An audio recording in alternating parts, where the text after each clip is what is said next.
حضرت ابو ہریرہ رضی اللہ تعالیٰ عنہ سے روایت ہے کہ رسول اللہ صلی اللہ علیہ وسلم نے فرمایا،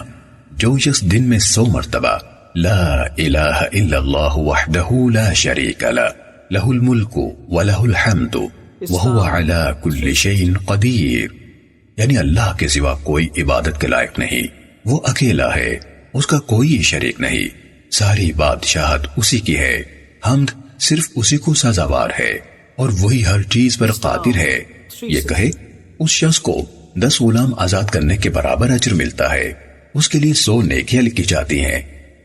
اس کے 100 گناہ مٹا دیے جاتے ہیں، اور یہ کلمات شام تک پورا دن شیطان سے اس کی حفاظت کا ذریعہ بن جاتے ہیں، اور کوئی شخص اس سے زیادہ افضل عمل نہیں کر سکتا سوائے اس شخص کے جو اس سے بھی زیادہ مرتبہ یہی عمل کرے۔ اور جس شخص نے ایک دن میں 100 مرتبہ سبحان اللہ و بحمدہ کہا تو اس کے تمام گناہ معاف کر دیے جاتے ہیں، چاہے وہ سمندر کی جھاگ کے برابر ہوں۔